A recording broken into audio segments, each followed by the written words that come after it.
بسم اللہ الرحمن الرحیم وبہ نستعین الحمدللہ رب العالمین والصلاة والسلام علی سید المرسلین وعلی آلہ وصحبہ اجمعین ومن تبعہم بإحسان الی یوم الدین۔ اعوذ باللہ من الشیطان الرجیم، بسم اللہ الرحمن الرحیم۔ قل ھذہ سبیلی ادعو الی اللہ علی بصیرۃ انا ومن اتبعنی وسبحان اللہ وما انا من المشرکین۔ محترم حاضرین، اخوان المسلمین پر ملاحظات کی بحث ہماری جاری ہے۔ اب تک ہم 12 ملاحظات سے گزرے ہیں اور کل ملاحظات کی تعداد 50 ہے۔ آج ہمارا آخری دن ہے، 3 نشستیں۔ ظاہر سی بات ہے کہ وقت کم ہے، مواد زیادہ۔ میں کوشش کروں گا کہ ضروری باتوں کو ملخص کیا جائے، اختصار سے گفتگو کر کے موضوع کا یعنی ظہور اور مقصود کی وضاحت بھی ہو جائے، اور آپ حضرات سے یہ امید کروں گا کہ اگر ہم کسی ملاحظے پر سرسری طور سے گزرتے ہیں لیکن آپ اپنے وقت فراغ میں سنجیدگی اور متانت کے ساتھ اسے تفصیلی طور پر غور کر کے مطالعہ کریں گے۔ میں نے تذکرہ نہیں کیا کہ آغاز کلام میں آپ کے ہاتھ میں جو کتاب کا اردو ایڈیشن ہے، ہمارے رفیق محترم دکتور اجمل صاحب حفظہ اللہ نے اس کا ترجمہ کیا۔ اگرچہ آپ تک آپ کے ہاتھوں میں پہنچانے کے لیے اس میں جلد بازی سے کام لیا گیا، اس وجہ سے اس میں کتابت وغیرہ کی کچھ غلطیاں ہیں، کچھ کمیاں ہیں۔ انشاءاللہ آئندہ ایڈیشن میں اسے درست کیا جائے گا۔ جمعیت اہل حدیث ممبئی عظمیٰ نے اسے چھاپا، وہ شکر اور سپاس کے لائق ہیں، اللہ انہیں جزائے خیر دے۔ کتاب کے آغاز میں ہمارے استاذ داعی عالم اسلام کے مشہور مبلغ داعی شیخ ظفر الحسن مدنی حفظہ اللہ کا مقدمہ ہے، قیمتی مقدمہ ہے۔ میں امید کروں گا کہ آپ انشاءاللہ اس کا بھی مطالعہ ضرور کریں گے۔ آئیے 13ویں ملاحظے کی طرف بڑھ رہے ہیں۔ میں نے وقت بچانے کے لیے کوشش کر رہا ہوں کہ اردو والا ایڈیشن ہی سامنے رکھا جائے۔ اخوانی سلفی اہل علم سے علم حاصل کرنے سے گریز کرتے ہیں۔ اخوانی لوگ، اخوان المسلمین کے ارکان سلفی اہل علم سے علم حاصل کرنے سے گریز کرتے ہیں، یہ کہہ کر کہ انہیں دعوت کا اہم کام کرنا ہے، مزید یہ کہہ کر کہ علماء تشویش پیدا کرتے ہیں اور افکار کا کباڑہ کر دیتے ہیں، یعنی افکار میں تشویش پیدا کر دیتے ہیں، ایک قسم کا خلجان پیدا کر دیتے ہیں۔ گویا اس جملے سے اور اس بات سے مترشح کیا ہو رہا ہے، کیا بات معلوم ہو رہی ہے کہ وہ ایسا سمجھتے ہیں کہ اگر اہل علم، اور وہ بھی سلفی جو قرآن و سنت کا خالص علم رکھتے ہیں، خالص علم لوگوں میں بیان کرنے کی، پھیلانے کی کوشش کرتے ہیں، اگر ان علماء کی مجلس میں ہم بیٹھیں، ان سے استفادہ کریں تو ان کے کہنے کے مطابق اس سے دعوت متاثر ہوگی، فکر میں الجھاؤ پیدا ہوگا۔ میں ملاحظہ فرمایا آپ نے کتنی فریب دینے والی، تلبیس والی بات ہے۔ ظاہر سی بات ہے، آپ آگے پڑھیں گے کہ اگر ایک آدمی قرآن و سنت کا صحیح علم حاصل ہی نہیں کرے گا تو دعوت و تبلیغ کس چیز کی کرے گا؟ آگے انہوں نے استدلال کیا، اللہ کے رسول صلی اللہ علیہ وسلم نے فرمایا کہ بلغوا عنی ولو آیا، میری جانب سے لوگوں تک پہنچاؤ چاہے وہ ایک آیت ہو۔ جب آپ کو پتہ ہی نہیں ہے کہ نبی کریم صلی اللہ علیہ وسلم کا علم، آپ کی احادیث سنت کیا ہے، تو آپ لوگوں تک کیا پہنچائیں گے؟ آپ کو پہنچانے کے لیے سیکھنا ضروری ہے۔ اللہ کے رسول، اللہ تبارک و تعالیٰ نے بھی قرآن میں آپ کو خطاب کر کے کہا بلغ ما انزل الیک، جو آپ کی طرف نازل کیا گیا اسے پہنچائیے۔ جب نازل شدہ چیز کا آپ علم ہی حاصل نہیں کریں گے تو پہنچائیں گے کیا؟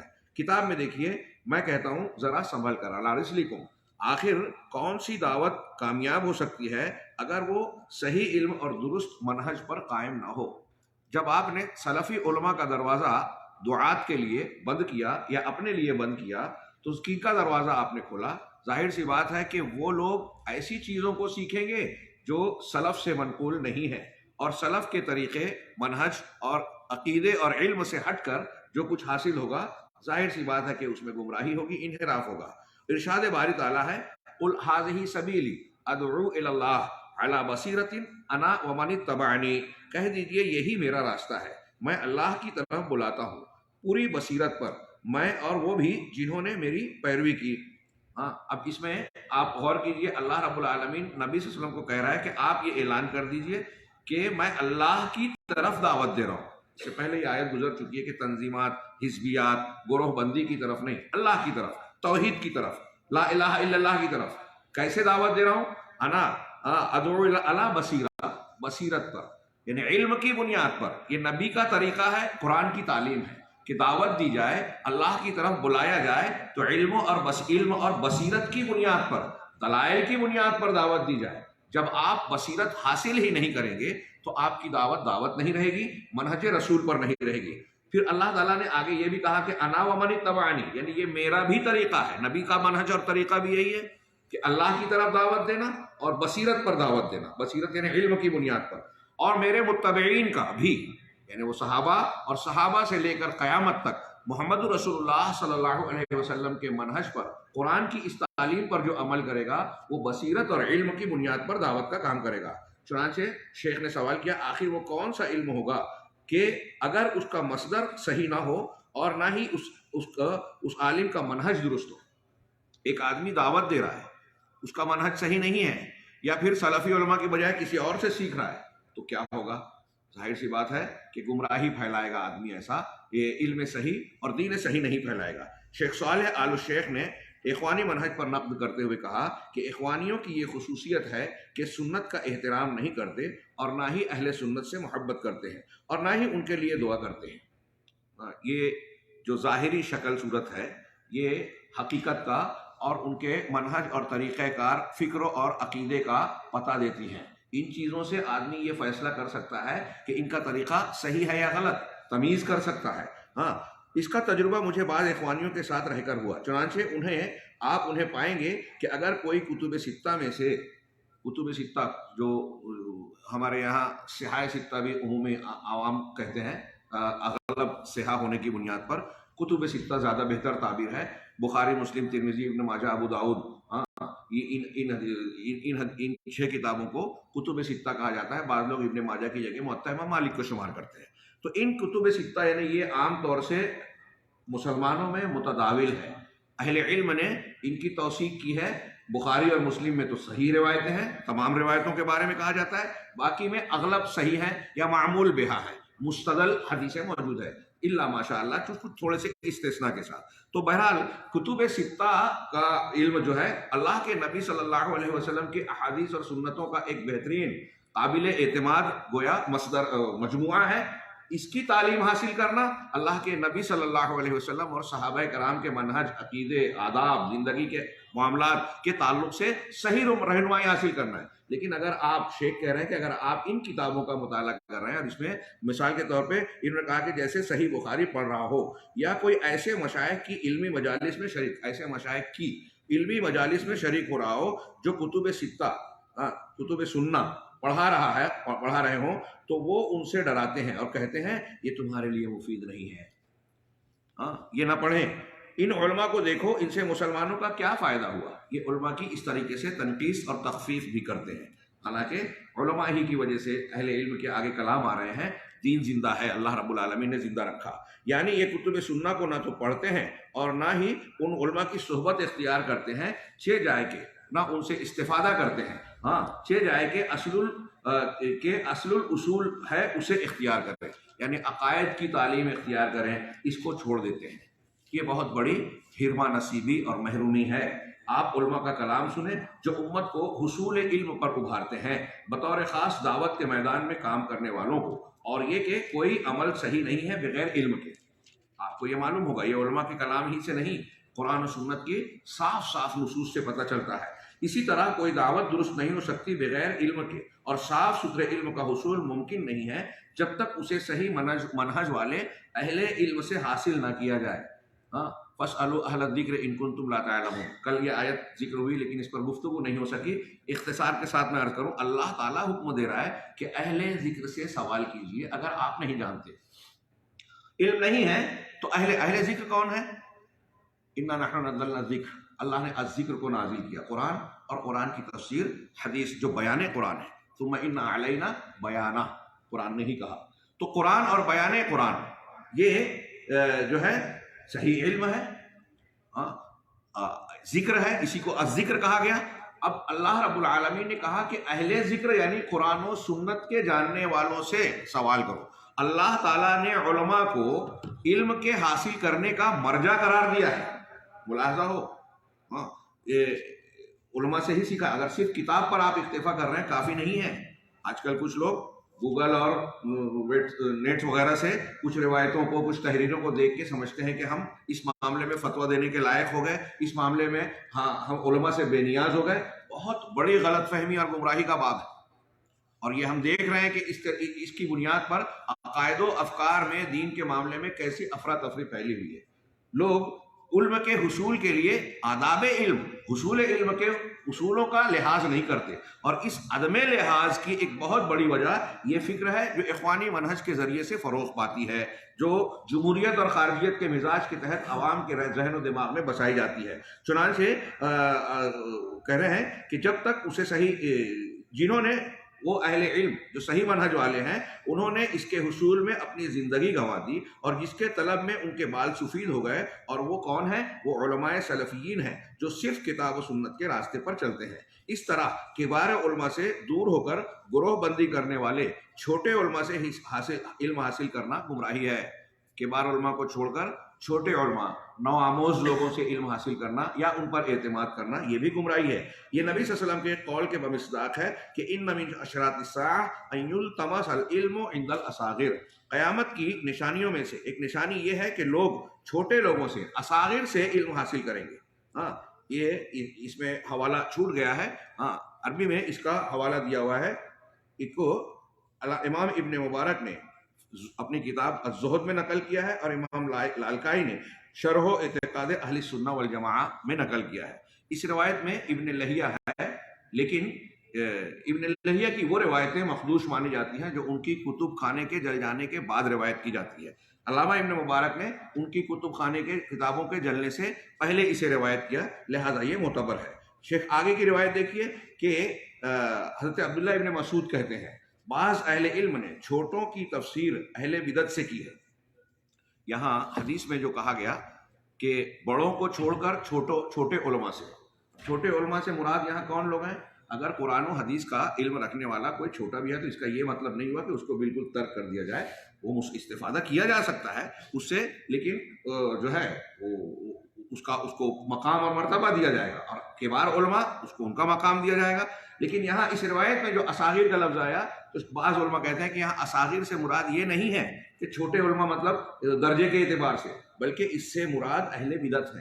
چنانچہ حضرت عبداللہ ابن مسعود کا قول نقل ہے کہ انکم لن تزالوا بخیر ما دام العلم فی کبارکم فاذا کان العلم فی صغارکم صفح الصغیر الکبیرہ، تم برابر خیر میں رہو گے جب تک علم تمہارے بڑوں میں رہے گا، لیکن جب علم تمہارے چھوٹوں میں آ جائے گا اس وقت چھوٹے بڑوں کو بے وقوف سمجھیں گے۔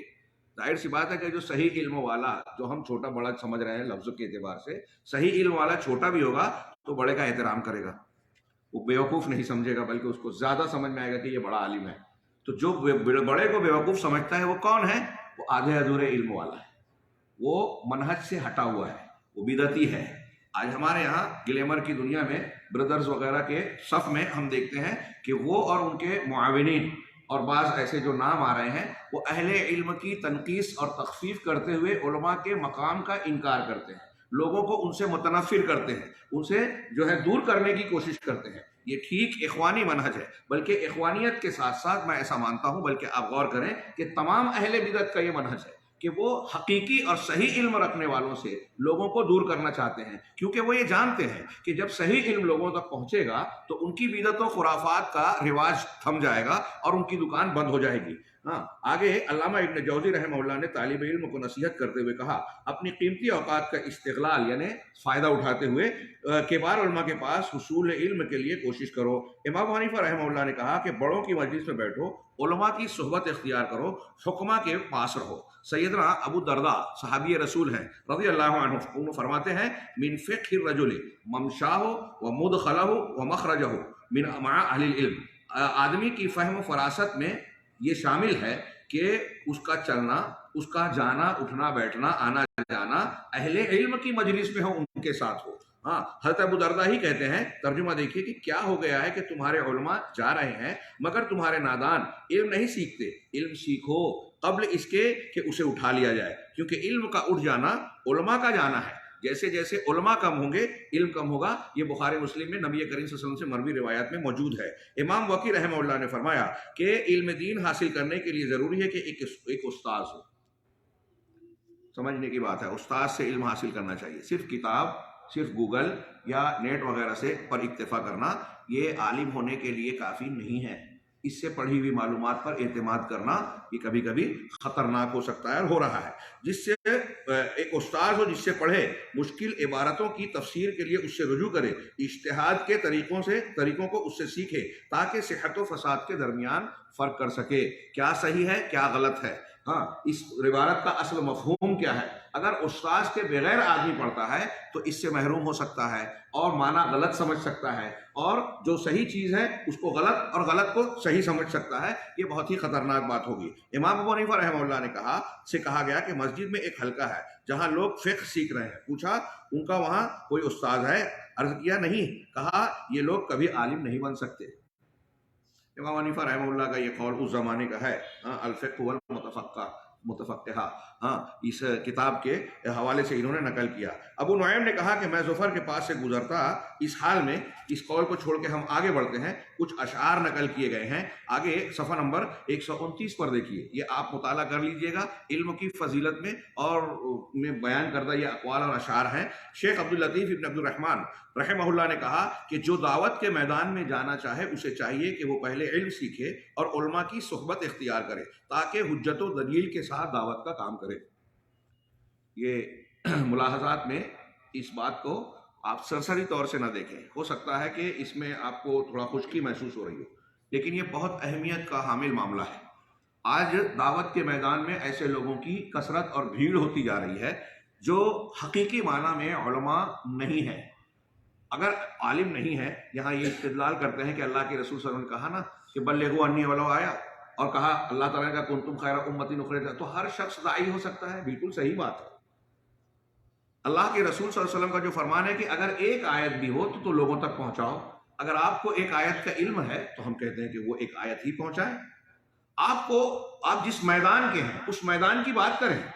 اگر آپ ڈاکٹر ہیں، آپ وکیل ہیں، آپ کسی اور میدان کے ہیں اور دین کی تعلیم آپ نے مطالعے سے یا کسی ذریعے سے حاصل کی ہے کچھ حلقوں میں رہ کر، تو جتنی آپ کو ثقہ معلومات ہے متفق علیہ اور بغیر غبار کی، آپ اسے لوگوں تک پیش کریں۔ لیکن اس سلسلے میں آپ کو علماء کی سرپرستی اختیار کرنی چاہیے، اور اگر آپ کی باتوں میں کوئی ملاحظہ اہل علم کی جانب سے پیش کیا جائے تو فوراً آپ کو اس پر نگاہ نظر ثانی اور مراجعہ کر کے تحقیق کرنی چاہیے کہ وہ کہاں تک درست ہے۔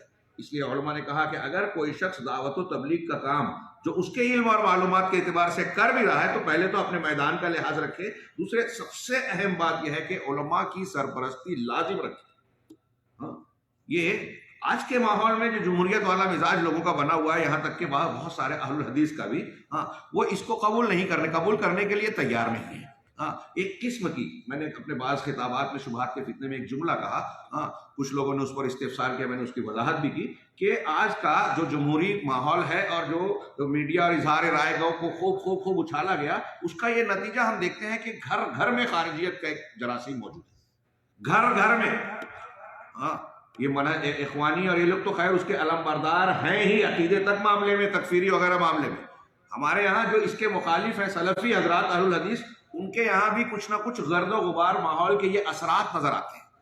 آپ دیکھیں گے کہ یہاں بھی کچھ نہ کچھ کبھی کبھی حکومت کے خلاف تبصرے کرنا، خفیہ مجلسوں کا اہتمام کرنا، یہ بعض ایسے لوگ جو سادہ ہیں لوگوں کے دیکھا دیکھی ان علوم کے نہ ہونے کی وجہ سے اختیار کر بیٹھتے ہیں، اور اہل علم سے ان کا تعلق کم سے کم تر ہو رہا ہے۔ آج ہمارے یہاں ماشاءاللہ آپ کے یہاں اہتمام ہے یہ جالیات اور سینٹرز جو ہیں، دعویٰ سینٹرز، اور انہوں نے جس طریقے سے میں جو دیکھ رہا ہوں، جتنا دیکھا، اللہ رب العالمین اسے قائم و دائم رکھے، برقرار رکھے، اور آپ حضرات کا بھی شوق رکھے۔ علماء اور عوام کا یہ تعلق بہت ہی بڑی نعمت ہے، اور میں اکثر یہ بات کہتا رہا ہوں اپنے ملک میں کہ جو لوگ مختلف قسم کے انحرافات کا شکار ہو کر گرفتار ہوئے، گزشتہ کچھ سالوں میں یہ بات تھی کہ کم سے کم 50 جو سروے کیا گیا تھا 52,000 کے قریب نوجوان جیلوں میں بند تھے مسلم، یہ اس قسم کی تنظیمات سے تعلق رکھنے کی بنیاد پر، اور ان میں سے ایک بڑی تعداد ایسی تھی جو حقیقت میں ان چیزوں میں ملوث نہیں تھی، لیکن بس بات چیت کی، ان کو پھنسایا گیا۔ میں نے ایک بات بہت وثوق کے ساتھ بار بار کہی اور آج بھی کہہ رہا ہوں کہ آپ ان کو دیکھیں گے، جائزہ لیں گے، تو سب سے بڑی کمی ان کی جو نظر آئے گی وہ اپنے بڑوں سے اور خاص طور سے علماء کرام سے ان کا رابطہ نہیں تھا۔ انہوں نے خفیہ چیزوں کو اختیار کیا، کوئی 5-7 لوگ اکٹھا ہوئے، اندر بیٹھ کر بات کیے اور کسی چیز کو جو ہے سمجھ میں آئی اور اختیار کر لیا۔ علماء اہل علم حالات پر نظر رکھنے والے، حقیقت میں علماء کے بارے میں یہ الزام لگاتے ہیں کہ فقہ الواقع نہیں جانتے، علماء سے زیادہ فقہ الواقع کا جانکار کوئی نہیں ہو سکتا۔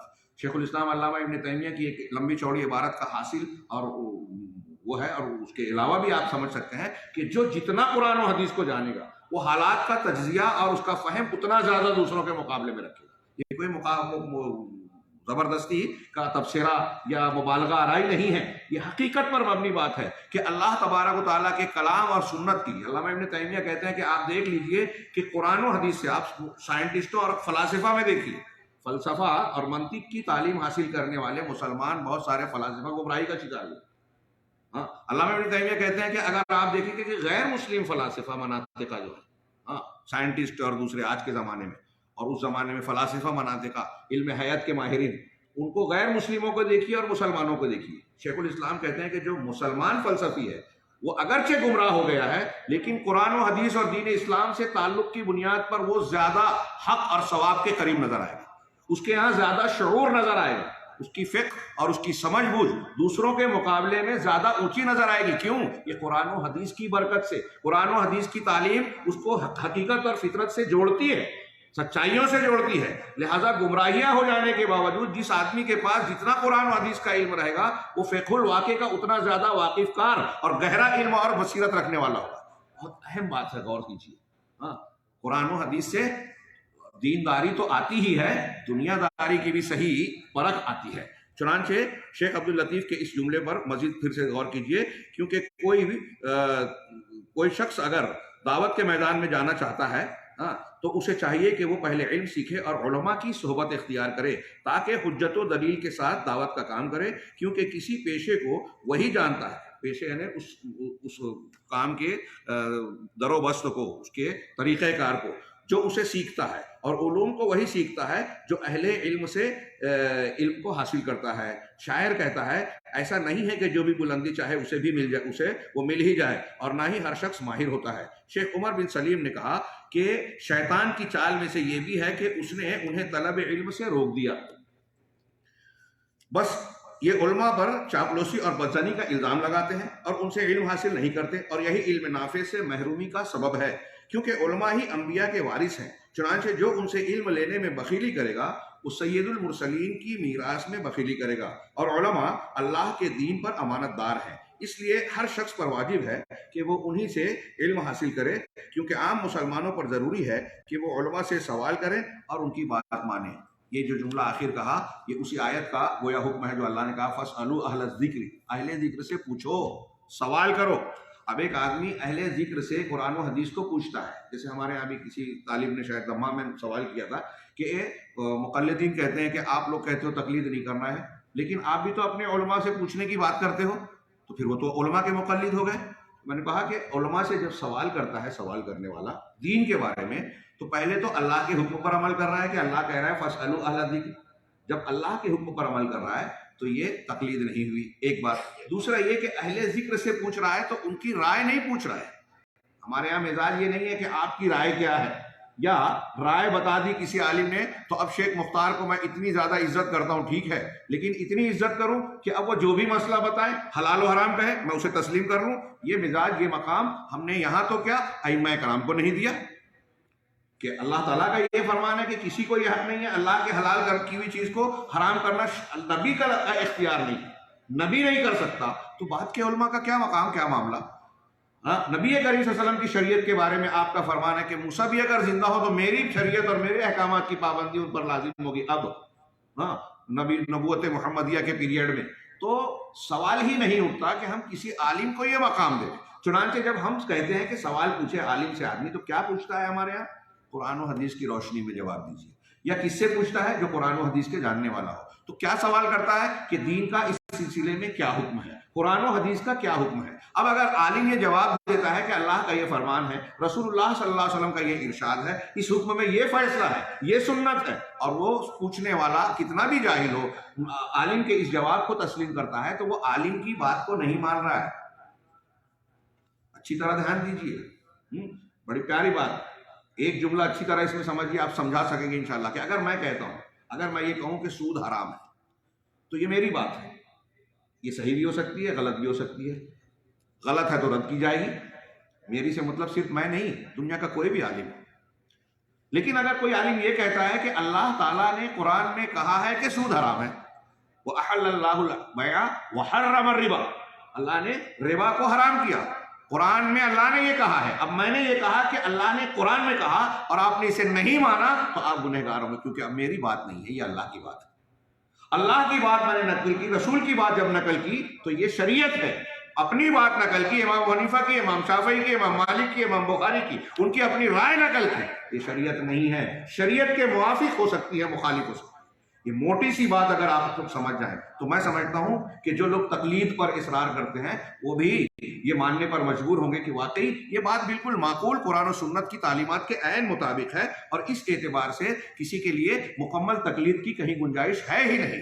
ہاں، چنانچہ ضروری ہے کہ جب ہم اہل ذکر سے سوال کریں تو دلائل کو جانیں. اب ایک عالم کا جواب الگ ہوا، دوسرے عالم کا جواب اس سے مختلف ہوا، تو تیسرے سے پوچھیں گے، تحقیق کریں گے. صحابہ اور سلف میں آپ کو یہی منہج ملے گا، اور یہ تحقیق ہے، یہ تقلید نہیں ہے، علم کو معلوم کرنا. چنانچہ اللہ تعالیٰ کا ارشاد ہے فَاسْأَلُوا أَهْلَ الذِّكْرِ إِن كُنتُمْ لَا تَعْلَمُونَ. یہ قرآن کی آیت بھی نقل کی. علامہ ماوردی رحمہ اللہ نے نفرت الجہال من العلم وأهله کے عنوان سے لکھا ہے. نیچے عبارت دیکھیے کہ بسا اوقات ایسا ہوتا ہے کہ طلب علم کو یہ کمتر سمجھتے ہیں، اہل علم کو حقیر مانتے ہیں، اور یہ سوچتے ہیں کہ جو لوگ اس علم میں مشغول رہتے ہیں وہ سب سے پیچھے ہوتے ہیں اور ہر چیز سے محروم ہوتے ہیں. چنانچہ جب یہ کوئی دوات دیکھ لیتے ہیں تو اس سے بدشگونی لیتے ہیں، جس میں روشنائی اور سیاہی ہوتی ہے. ہاں، اور اگر کوئی کتاب دیکھ لیتے ہیں تو اس سے اعراض کرتے ہیں. اگر کسی علم سے مزین کو دیکھ لیتے ہیں تو اس سے بھاگتے ہیں. گویا کہ یہ کسی عالم کو آگے بڑھتا اور کسی جاہل کو پیچھے آتا نہیں دیکھتے. یہاں تک کہ کہا شیخ نے، ماوردی صاحب نے، کہ اس طرح کے لوگ جو علم اور اہل علم سے اس قدر نفرت کرتے ہیں وہ عقل و علم ہر اعتبار سے گمراہی کے شکار ہوتے ہیں، اور ان سے کسی خیر یا اچھائی کی امید نہیں کی جا سکتی. ہاں، اخوانیت پہ ملاحظات میں یہ بات میں جو درج کر رہا ہوں، ہمارے یہاں جماعت اسلامی کا بھی یہی حال ہے. اور آپ دیکھیں کہ یہ لوگ علماء سے زیادہ دانشوران، مفکرین، دنیا کے مختلف فنون کے لوگوں سے متاثر نظر آتے ہیں. ان کی عظمت اور عقیدت کا مظاہرہ کرتے ہیں، لوگوں کو اسی کی طرف مائل کرنے کی کوشش کرتے ہیں. ان کے خطابات، ان کی کتابیں، ان کی باتوں اور ان کی فکر کی طرف لوگوں کو مائل کر کے کہتے ہیں کہ دیکھیے یہ بہت فلاں یہ ایسے اسکالر ہیں، عالمی طور سے اتنی شہرت ہے، اور ایسے ہیں اور ایسے ہیں. اور وہی مزاج جب بن گیا تو ہمارے یہاں علماء کو چھوڑ کر لوگ، نوجوان یا نئی نسل کے لوگ ان لوگوں سے متاثر ہوتے ہیں جن کا گلیمر دکھائی دیتا ہے، جن کے لائک کرنے والوں کی تعداد بظاہر زیادہ ہو، چاہے وہ گمراہی کا شکار ہو. صحیح اصول ضابطہ دین کو سیکھنے اور جاننے کا کیا ہے یہ ہمیں بتانا چاہیے، اور یہ یہاں بتایا جا رہا ہے کہ صحیح علم قرآن و حدیث کا علم سیکھا جائے. اور قرآن و حدیث کا علم سیکھنے کے لیے جو اس کے ماہرین ہیں، سلفی علماء ربانیین، ان کے سامنے ان سے استفادہ کرنا چاہیے، ان سے دروس حاصل کرنا چاہیے، شرف تلمذ حاصل کرنا چاہیے. شیخ آگے علامہ ابن قیم کا قول ملاحظہ فرمائیں کہ وہ کہتے ہیں، روایت دیکھیں کہ امام مالک رحمہ اللہ نے کہا، بڑا اہم قول ہے. ہاں، امام مالک کہتے ہیں کہ کچھ لوگوں نے عبادت میں مشغول ہو کر علم ضائع کر دیا. ہاں، اللہ کی عبادت کر رہے ہیں، بظاہر عبادات سے مراد نوافل وغیرہ، علم کو ضائع کر دیا. ہمارے یہاں تبلیغی جماعت اور صوفیوں کو نظر میں رکھیے. اہل صوفیہ تصوف سب سے بڑے علم کے دشمن ہیں، اور ان سے متاثر ہو کر، جدید فکر اور بدعات سے متاثر ہو کر، اس کے بعد یہ خارجی فکر والے تحریک کی. چنانچہ کہہ رہے ہیں کہ عبادات میں مشغول ہو کر علم کو ضائع کر دیا، نوافل پڑھ رہے ہیں، ذکر و اذکار کر رہے ہیں، ٹھیک ہے، اب اس میں بدعات بھی اختیار کر لیا. لیکن اس کے نتیجے میں انہوں نے قرآن و سنت کی تعلیم حاصل کرنا، علماء کی مجلس اختیار کرنا ترک کر دیا. ہاں نتیجہ کیا ہوا؟ امام مالک کہہ رہے ہیں یہ اس زمانے کی بات سوچئے، اور تلوار سے امت محمدیہ پر خروج کر دیا، علم نہیں ہے خروج کر دیا۔ یہ جو لوگ حکومتوں اور علماء کے خلاف جو تحریکیں چلا رہے ہیں، امام مالک رحمہ اللہ کے اس قول کی روشنی میں دیکھیے کہ ان کے خروج، بغاوت، انقلاب، مظاہرات اور علماء اور حکام کے خلاف جو ان کی زبانیں اور سوشل میڈیا پر ان کی سرگرمیاں ہیں، اس کا نتیجہ کیا ہے؟ صحیح علم کا حاصل نہ کرنا۔ ہاں اگر وہ علم کی اتباع کرتے تو ایسا نہیں کرتے، اگر وہ علم کی اتباع کرتے، علم حاصل کرتے، دلائل جانتے تو ایسا نہیں کرتے۔ علامہ ابن جوزی رحمہ اللہ نے کہا کہ علم سے زیادہ اشرف کوئی چیز نہیں، اور کیوں کر ایسا نہ ہو جبکہ وہی دلیل اور رہنما ہے، علم ہی دلیل اور رہنما ہے، اس کے نہ ہونے پر گمراہی ہے۔ شیطان کی مخفی چال میں سے یہ ہے کہ وہ انسان کو عبادت میں لگا کر اس سے زیادہ افضل شے یعنی علم سے دور کر دیتا ہے۔ شیطان کی چال ہے کہ آپ کو نوافل میں لگا کر علم کے حصول سے دور کر دے، اور اہل علم یہ کہتے ہیں کہ نوافل کے مقابلے میں حصول علم دین یہ زیادہ فضیلت والی چیز ہے۔ یہاں تک کہ کچھ لوگوں نے اپنی کتابوں کو دفن کر دیا اور انہیں دریا برد کر دیا۔ ہاں کچھ صوفیوں نے ابلیس کی چال میں پڑھ کر اپنے تلامذہ کو قلم و دوات سے منع کر دیا۔ یہاں تک کہ جعفر خلدی نے کہا کہ اگر صوفی ہمیں چھوڑ دیتے تو ہم دنیا بھر کی اسناد لے آتے۔ میں نے ابو العباس دوری سے ایک مجلس لکھ رکھی تھی، لیکن مجھے ایک صوفی ملا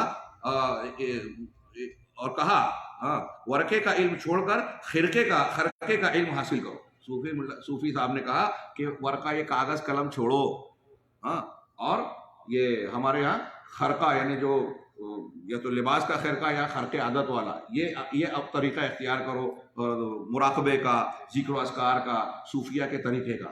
ہمارے یہاں کہتے ہیں اسی بات کو ہمارے یہاں اردو زبان میں کہتے ہیں کہ قال کو چھوڑو حال کو پکڑو۔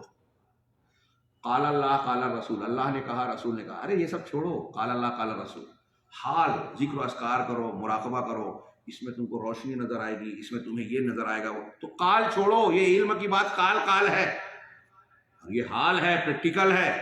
اسی بات کو انہوں نے ان الفاظ میں انجام دیا۔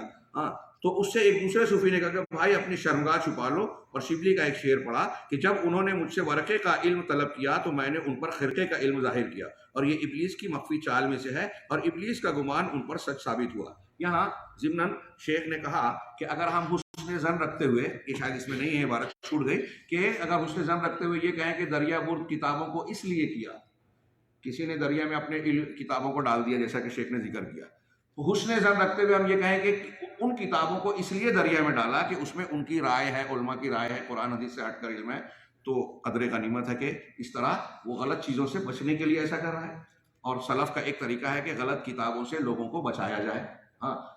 لیکن اگر اس میں قرآن و سنت ہے، علم کی باتیں ہیں، اور ایسی کتابوں کو ضائع کیا جائے، جلایا ڈبویا جائے، تو یہ تضییع مال ہے، مال کو ضائع کرنا ہے، نعمت کی ناقدری ہے، اور وہ جو ہے اللہ تبارک و تعالیٰ کی نعمت کو برباد کرنا ہے۔ ابن جوزی نے ایک دوسری جگہ فرمایا کہ پاک ہے وہ ذات جس نے مخلوق پر ان فقہا اور علماء کے ذریعے احسان کیا۔ میں ان اقوال کو قدر تفصیل سے پڑھ رہا ہوں علم کی ترغیب دلانے کے لیے، ورنہ ان کو صرف میں تذکرہ کر کے 2 جملے میں آگے بڑھ سکتا تھا کہ آپ مطالعہ کر لیں، ہم اس کا اعادہ کر رہے ہیں، میں اپنے لیے بھی اس کو تازہ کر رہا ہوں۔ چنانچہ ابن جوزی نے کہا پاک ہے وہ ذات جس نے مخلوق پر ان فقہا اور علماء کے ذریعے احسان کیا۔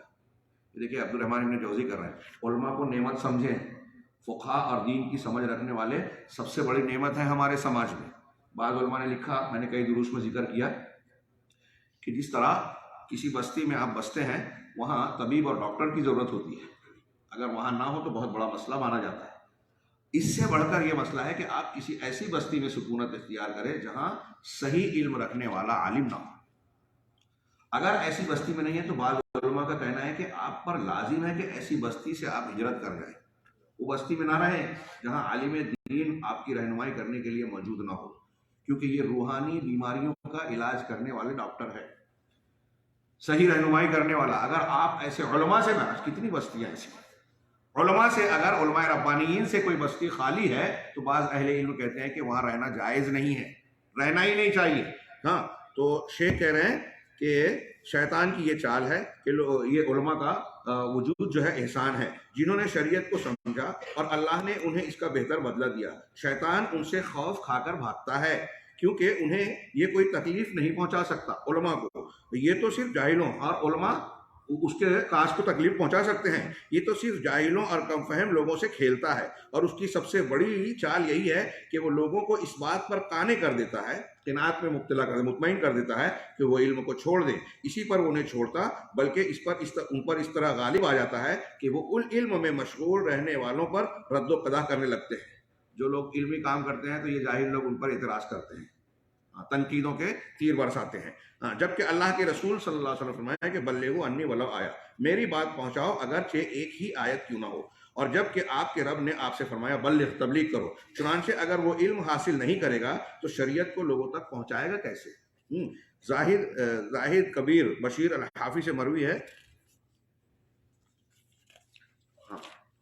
کہ انہوں نے عبدالعظیم سے کہا اصحاب الحدیث کی مجلس میں نہ جاؤ، اور اسحاق بن زیب سے کہا تم صاحب حدیث ہو اس لیے تم میرے پاس دوبارہ مت آنا.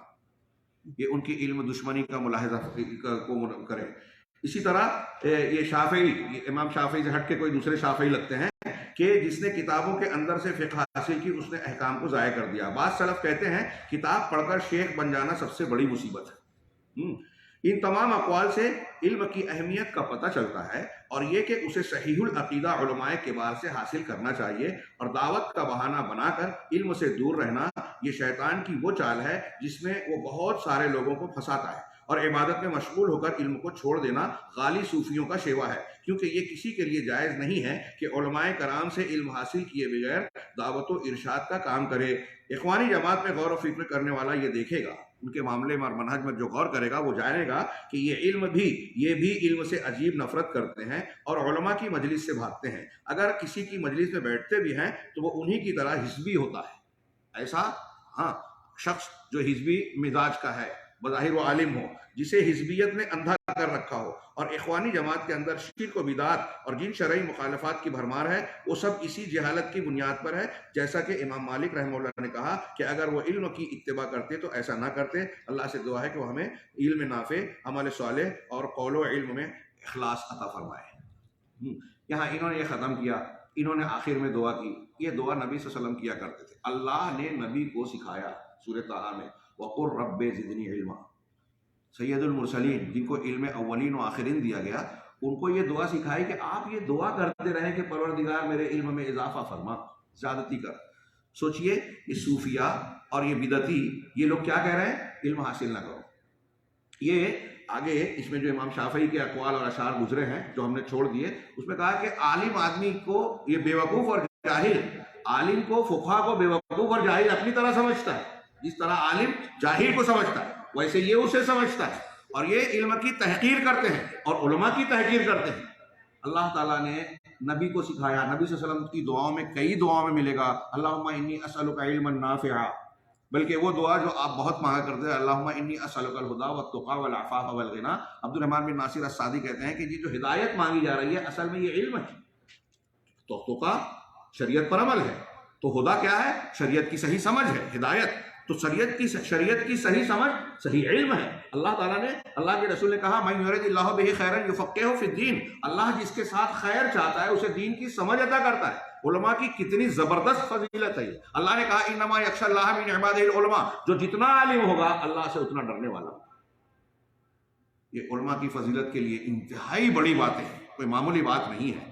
قرآن و حدیث علم اور علماء کی مقام کو بڑھا کر پیش کر رہے ہیں. یہ صوفیہ، بدعتی اور یہ حزبیت پسند لوگ علماء کی شان کو گھٹاتے ہیں، علم کی شان کو گھٹاتے ہیں اور عوام کو جہالت کی طرف دھکیلتے ہیں. تقلید بھی جہالت ہے، بزرگوں کی اندھی تقلید یہ جہالت ہی ہے. اور اللہ کے رسول نے فرمایا کہ میں اپنی امت پر گمراہ کرنے والے ائمہ کا سب سے زیادہ خوف رکھتا ہوں.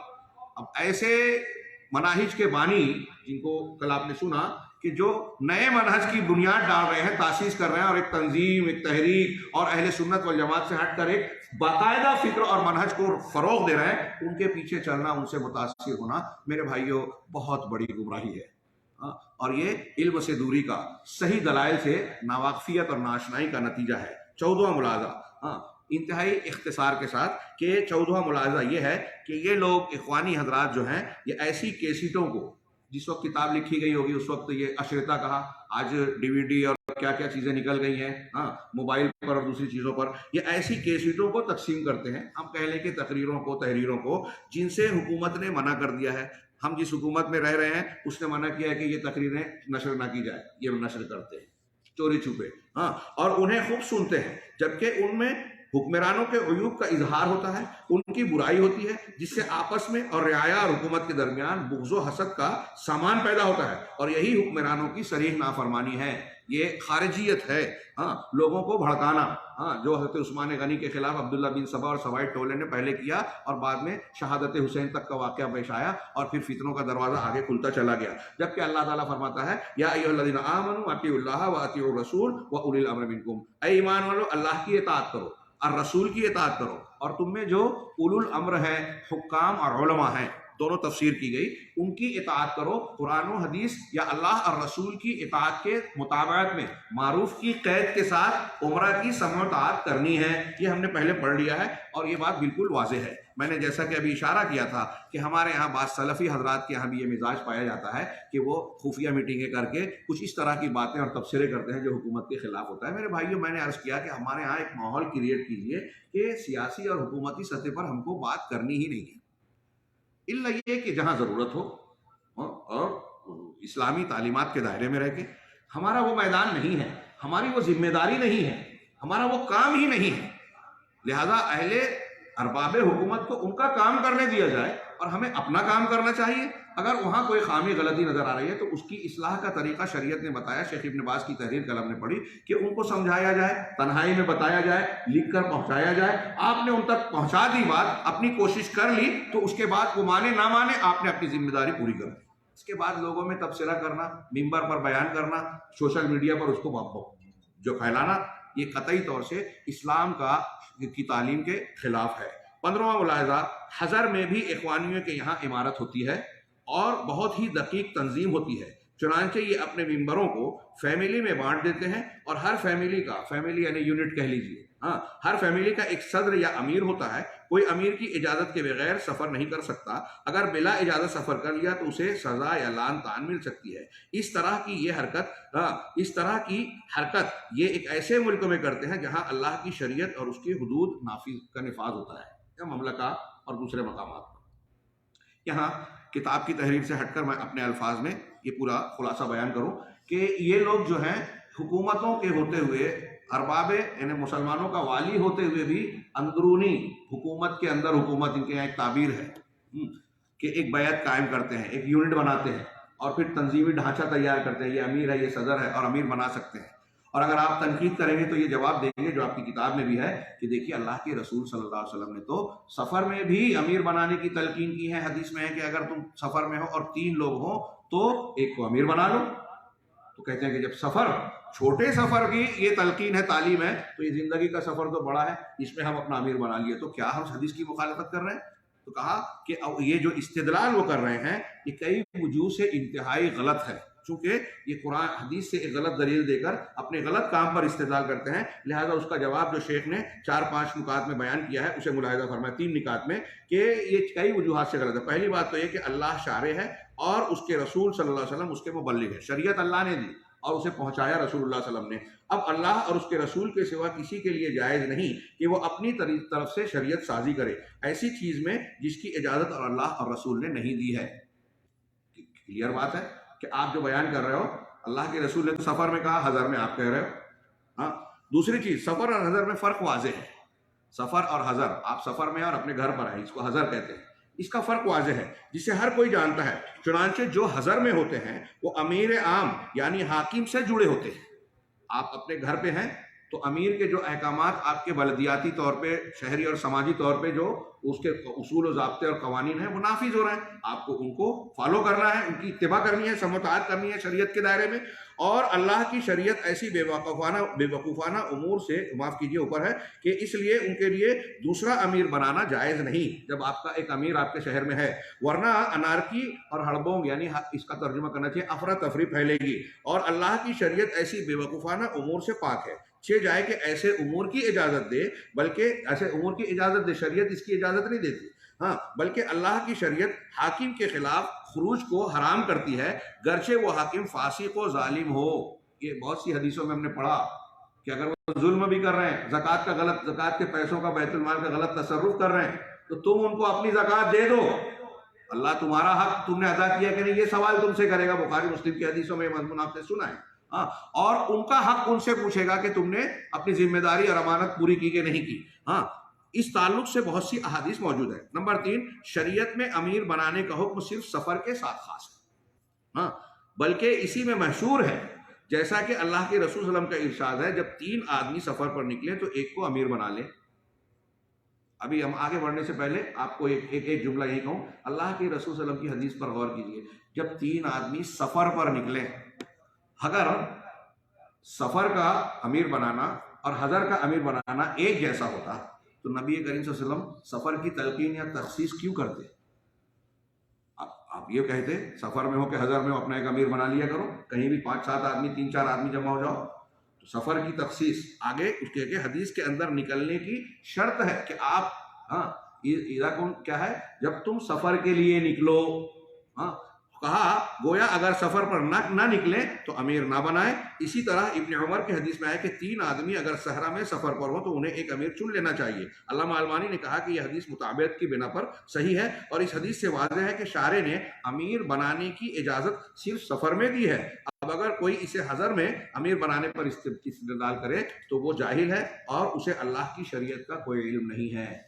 یہ بھی بڑی اہم چیز ہے. ہاں، اور اخوانیوں اور ہمارے یہاں جماعت اسلامی والوں کے یہاں یہ بات کامن ہے، اس حدیث کی مخالفت بھی، اس تعلیم کے خلاف بھی وہ عمل کرتے ہیں.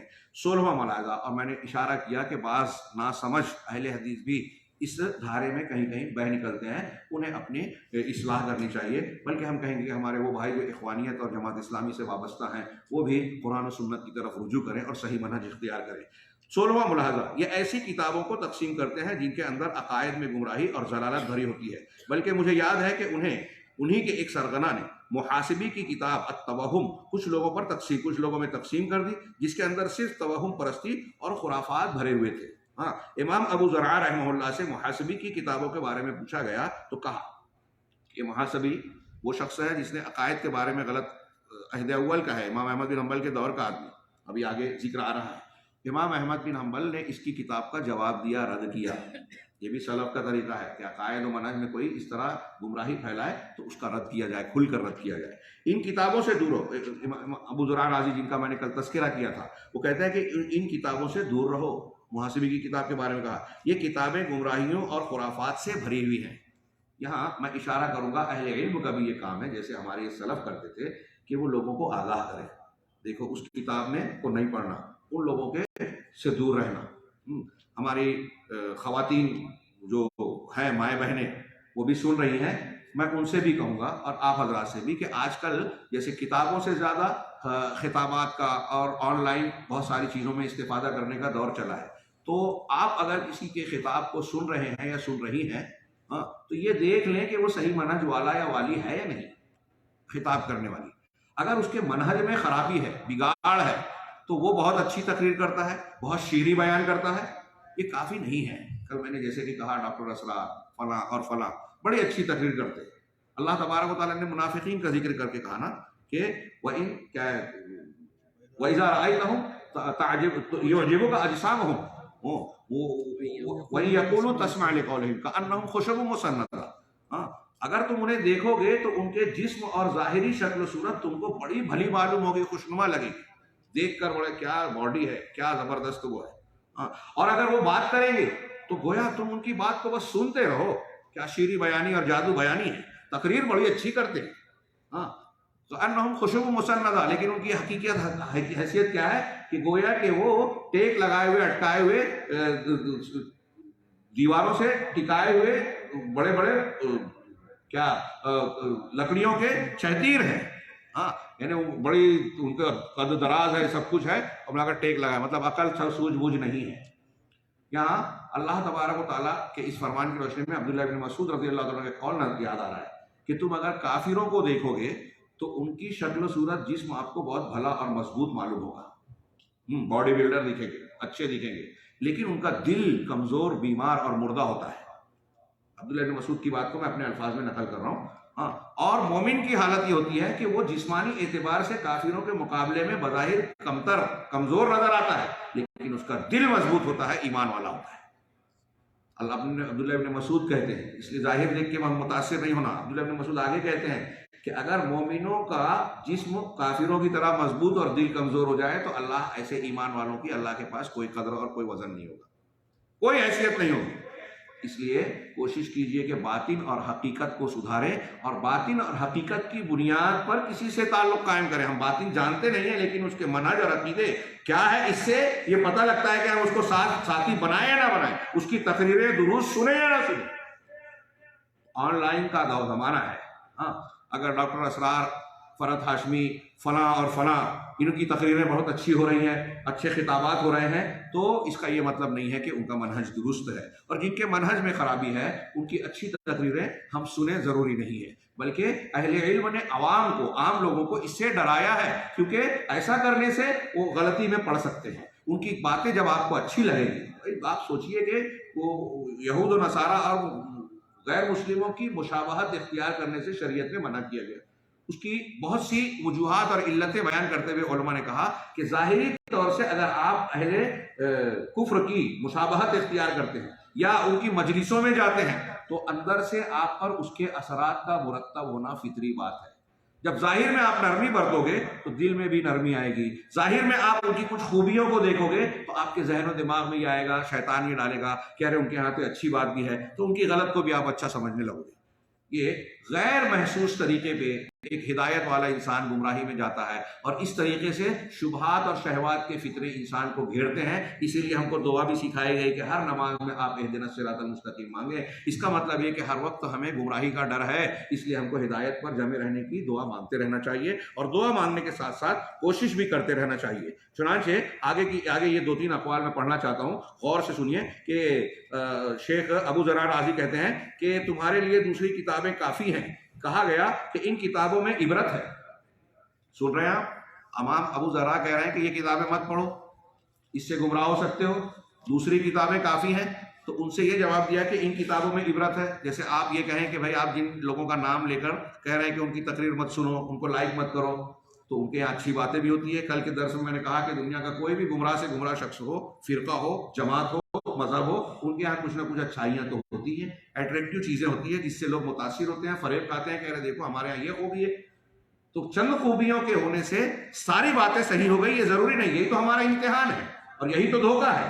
چنانچہ ابو ذرا عالی سے بھی کہا گیا کہ جن کتابوں سے آپ منع کر رہے ہیں اس میں تو کچھ عبرت کی چیزیں بھی، اچھی باتیں بھی ہیں، جس کے لیے اللہ تعالیٰ کی، تو فرمایا جس کے لیے اللہ کی کتاب میں عبرت نہیں اس کے لیے اس میں بھی عبرت نہیں۔ آپ کو اللہ کی کتاب اور اللہ کی نازل کی ہوئی تعلیمات میں کفایت نظر نہیں آتی؟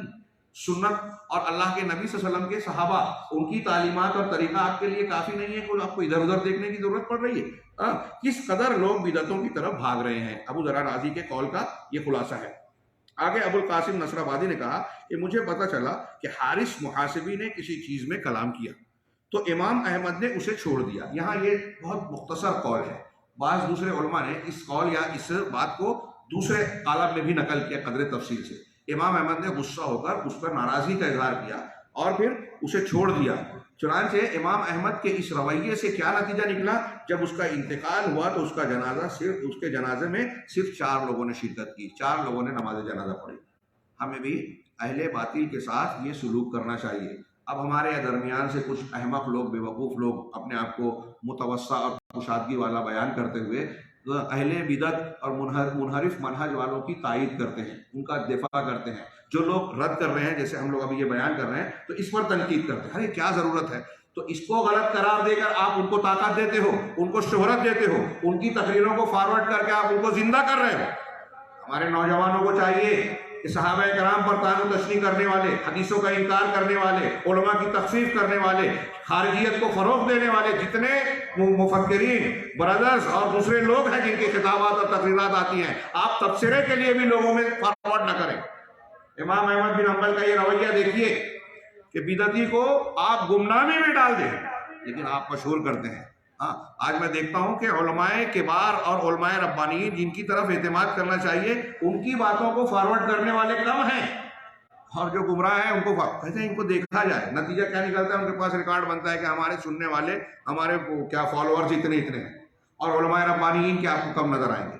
غور کیجئے جو میں بات کہہ رہا ہوں، اس کا اثر عام آدمی پر، جاہل آدمی پر کیا پڑتا ہے کہ اس کو سننے والے زیادہ ہیں، علماء کو سننے والے کم ہیں. حالانکہ یہ دلیل نہیں ہے، لیکن جاہل کے لیے یہ دلیل بنتی ہے. جہاں بھیڑ دیکھتا ہے سمجھتا ہے کہ یہ زیادہ درست ہے، جبکہ یہ حق کی دلیل ہرگز نہیں ہے. چنانچہ یہ طریقہ کار اختیار کرنا چاہیے اور ہمارے نوجوانوں میں اس مزاج کو بنانا چاہیے کہ اولاً منحرف فکر والے لوگوں کی تقریروں کو، ان کے خطابات کو نہ سنیں، سبسکرائب نہ کریں.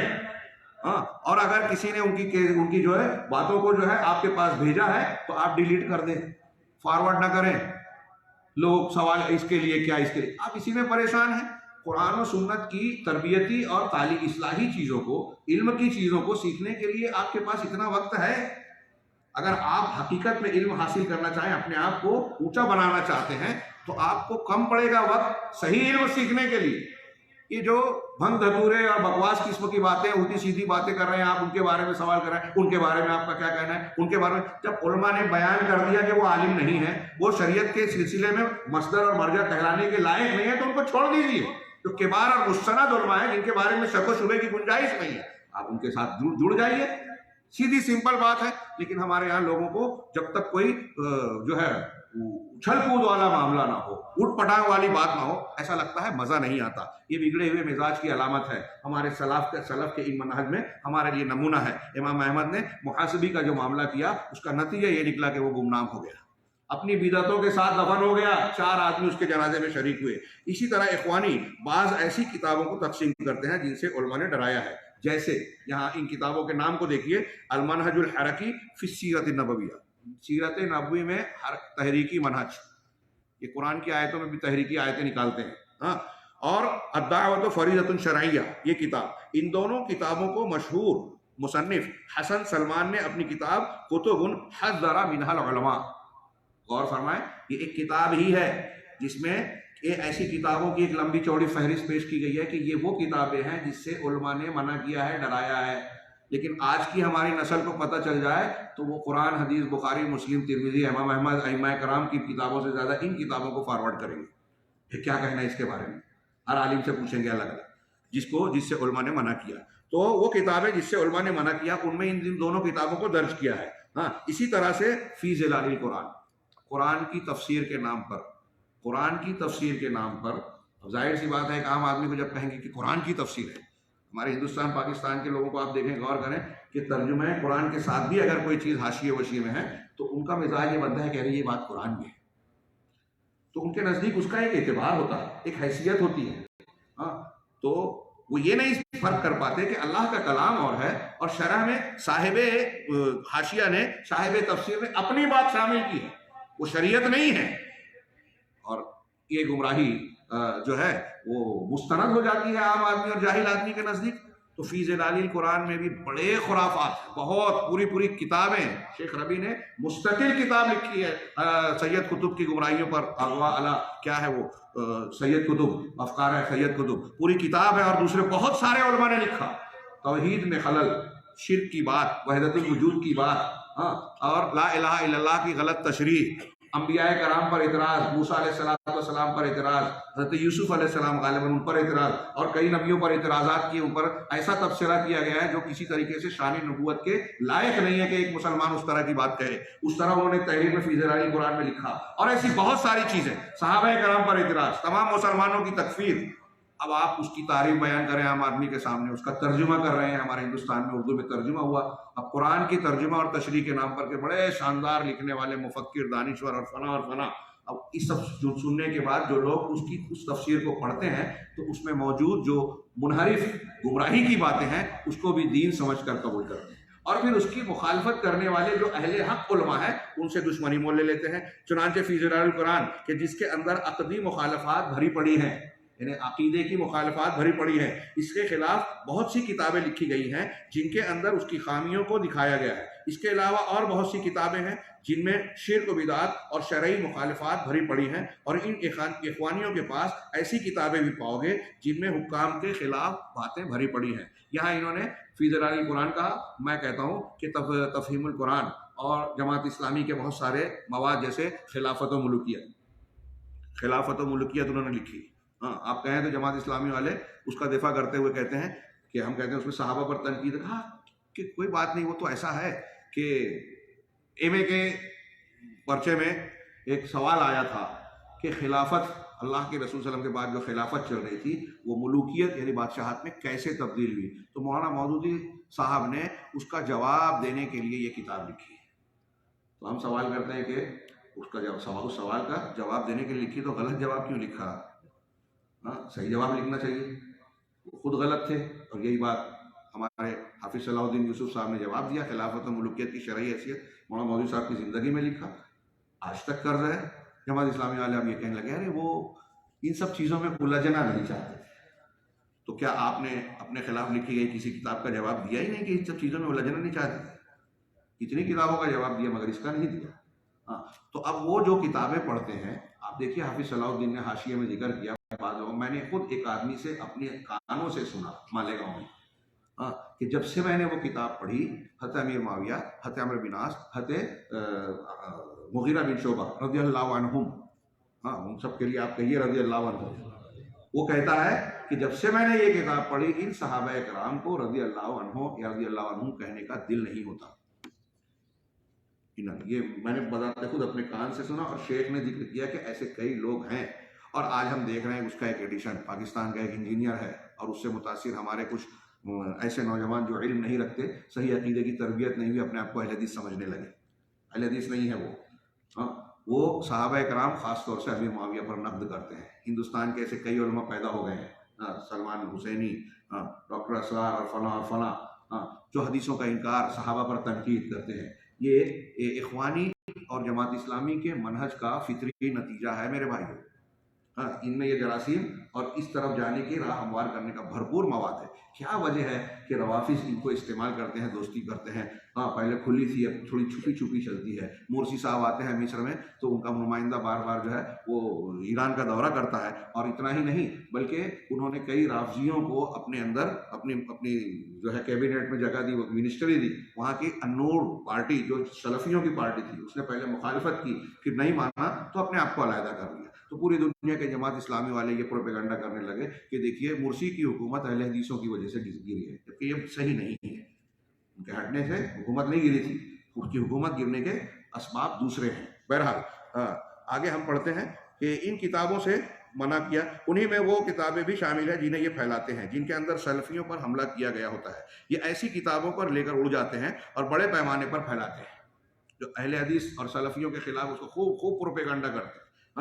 بلکہ مجھے یاد ہے ان میں سے ایک شخص میرے پاس قیلولہ کے وقت ظہر کے بعد آیا، کچھ ایسی کتابوں کو لے کر جن کے اندر نئے طریقے سے سلفیت پر حملہ کیا گیا تھا۔ اس نے مجھے ایک نسخہ دیا، دیکھا تو اس کتاب کے اندر صرف سلفیوں پر نقد کیا گیا تھا، کتاب میں صرف یہی مواد تھا، اور نئے طریقے سے ان پر حملہ کیا گیا تھا، اور ان پر جھوٹے الزامات لگائے گئے تھے۔ بنا بری اخوانیوں کو چاہیے، اس بنیاد پر انہوں نے کہا کہ اخوانیوں کو چاہیے کہ توبہ کریں، اس منہج سے گریز کریں، اور آخر میں شیخ الاسلام علامہ ابن تیمیہ کی پھر سے وہ عبارت نقل کی جو پیچھے گزری کہ جو لوگ ہر وہ شخص جو بدعت کی طرف خود کو منسوب کرے یا ان کا دفاع کرے، ان کی تعریف کرے، یا اس کے مخالفت کرنے والوں کے کو جو ہے رد کرے، ایسے لوگ سزا کے مستحق ہیں۔ یہ قول پیچھے گزر چکا ہے، آپ اس کو ضرور پڑھیں اور بار بار پڑھیں اور ذہن نشین کریں۔ آج ہمارے لوگوں میں، بہت سارے سلفی لوگوں میں اس قول کو سمجھنے کی اور اس کے دلائل کو جاننے کی ضرورت ہے۔ وہ لوگ جو اپنے اس ذمہ داری کی ادائیگی میں خود تو کوتاہی برتتے ہیں، اگر کوئی اس ذمہ داری کو نبھا رہا ہے، بدعت کی نشاندہی کر رہا ہے، رد کر رہا ہے،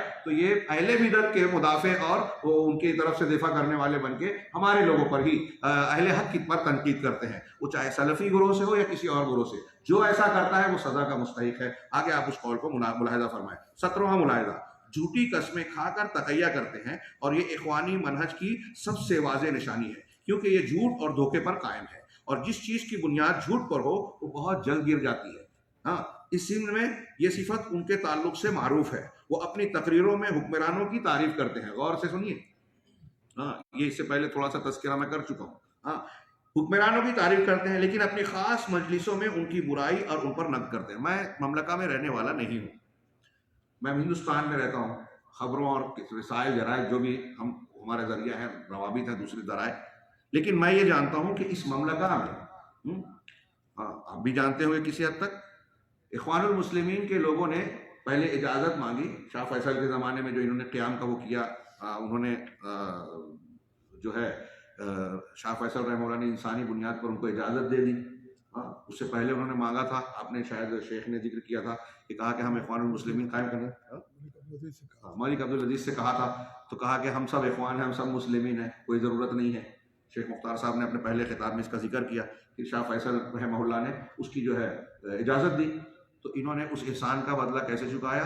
یہ آگے جو ان کے ملاحظات آ رہے ہیں نا، حکومت اور اقتدار والوں سے قریب ہونا، چاپلوسی کرنا، بڑے بڑے عہدوں اور منصبوں پر پہنچ گئے. ظاہر میں یہ تقریر کرتے کہ ہم سلفی ہیں، ہم اس مملکہ کے موافق ہیں، مؤید ہیں، لیکن اندر سے یہ کیا کرتے ہیں؟ آج جو ان کے وہ لوگ جنہوں نے بغاوت کی کوشش کی تھی، ان کا جو معاملہ ہے وہ سامنے آ گیا. چنانچہ یہ صفت ان کے تعلق سے معروف ہے، وہ اپنی تقریروں میں حکمرانوں کی تعریف کرتے ہیں، لیکن اپنی خاص مجلسوں میں ان کی برائی اور ان پر نقد کرتے ہیں. اور اگر ان سے کوئی عالم پوچھتا ہے کہ کیا تم اخوانی ہو، ان سے کوئی پوچھے کہ کیا آپ اخوانی ہیں، تو وہ بھاری قسمیں کھا کر کہتا ہے کہ وہ اخوانی نہیں ہے، جبکہ وہ اخوانی ہوتا ہے. قسمیں کھا کھا کے کہتا ہے. ہاں، اس طرح وہ عجیب جھوٹ بولتے ہیں. اسی طرح آپ دیکھیں گے کہ وہ علماء سلفیین اور اہل حق کے خلاف جھوٹے قصے اور کہانیاں گڑھ کر لاتے ہیں اور کہتے ہیں ہم دعوت کی مصلحت میں جھوٹ بولتے ہیں. ابھی میں نے بتایا کہ ہمارے علماء میں جیسے شیخ ظفر ہیں، ہمارے استاذ اور ایک عالم اسلام کے مشہور دائی، اور دوسرے بڑے بڑے علماء جن کے خطابات ہوتے ہیں، عوام میں جہاں کوئی مقبول ہوا سلفی عالم، یہ اس کے تعلق سے جھوٹ تراشنا شروع کرتے ہیں، اس کی باتوں کو کاٹ کوٹ کے کہ دیکھو یہ کہہ رہے ہیں اور فلاں عالم نے یہ جواب دیا. شیخ محمد رمضان حاضری نے یہ جملہ کہا، ان کے کاٹ کو شیخ دکتور ربی کے قول کے خلاف پیش کر کے بتایا کہ دیکھو یہ ان کے خلاف بول رہا ہے، سلفی عالم کے خلاف بول رہا ہے. اور پھر کچھ لوگوں کو بدگمان کرنے کے لیے ایسی جھوٹی چیزیں بیان کی جاتی ہیں. عالم کو اتنی فرصت تو ہے نہیں کہ سوشل میڈیا پہ جا کے ہر کلپ اور ہر چیز کو سنے جانے کہ اس کی تردید کرتا بیٹھے.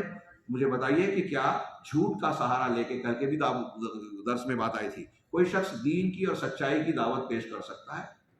اور اگر آپ جھوٹ کا سہارا لے رہے ہیں تو آپ دائی کہاں ہوئے اسلام کے؟ آپ تو خود اسلام کے منحرف ہو رہے ہیں جھوٹ کا ارتکاب کر کے، اسلامی تعلیم کے خلاف جا رہے ہیں. تو کہہ رہے ہیں کہ ہم دعوت لیکن ہم ان سے کہتے ہیں یہ جھوٹی بنیاد پر کہ پہلی چیز، کیا تم چاہتے ہو کہ ہم تمہارے خلاف جھوٹ کی حرمت پر دلیلیں پیش کریں؟ یہ کبیرہ گناہ ہے جو دوزخ تک لے جانے والا ہے. مجھے لگتا ہے یہ چیز تمہیں بھی پتا ہوگی اور یقیناً پتا ہے. ایاکم والکذب والی روایت مشہور ہے. دوسرے نمبر پر دوسری چیز، تمہارا یہ عمل منافقوں کی طرح ہے جن کے بارے میں اللہ نے فرمایا کہ اذا جاءک المنافقون قالوا نشهد انک لرسول اللہ واللہ یعلم انک لرسول واللہ یشهد ان المنافقین لکاذبون اتخذوا ایمانهم جنہ فصدوا عن سبیل اللہ انہم ساء ما كانوا یعملون. پورا کا پورا منافقوں کا یہ معاملہ آپ کو یہاں نظر آئے گا کہ منافق جب آپ کے پاس آتے ہیں تو کہتے ہیں ہم گواہی دیتے ہیں کہ یقیناً آپ اللہ کے رسول ہیں، اور اللہ خوب جانتا ہے کہ آپ اس کے رسول ہیں، اور اللہ اس بات کی بھی گواہی دیتا ہے کہ یہ منافق یقیناً جھوٹ بول رہے ہیں.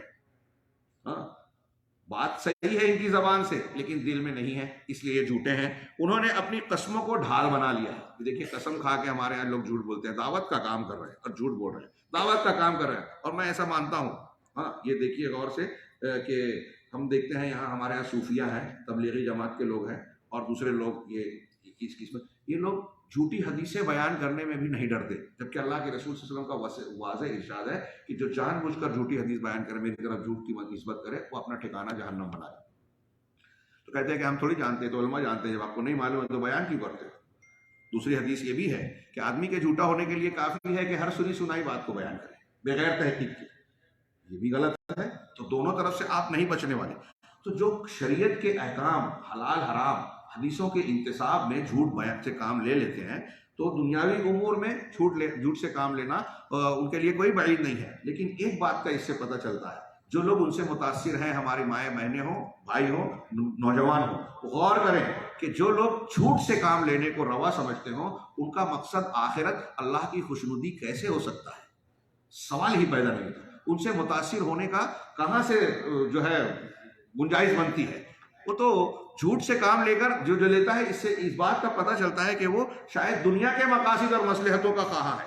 ہاں، انہی کے اوصاف کے بارے میں اللہ تعالیٰ نے یہ بھی فرمایا آیت المنافق ثلاث اذا حدث کذب واذا وعد اخلف واذا اؤتمن خان، کہ جب بات کرے تو جھوٹ بولے، جب وعدہ کرے اس کے خلاف کرے، اور اس کو امانت دی جائے تو خیانت کرے۔ یہ منافقین کی علامتیں آپ جانتے ہیں۔ تیسرے نمبر پر تمہارا یہ عمل روافظ کی طرح ہے جن کا منہج تقیہ اور دھوکے پر قائم ہے۔ تقیہ اس سے پہلے گزر چکا، یہ روافظ کا منہج ہے، طریقہ ہے، یہودیوں کا طریقہ ہے، ظاہر میں کچھ اور باطن میں کچھ رکھنا اور اپنے مقاصد کو حاصل کرنا۔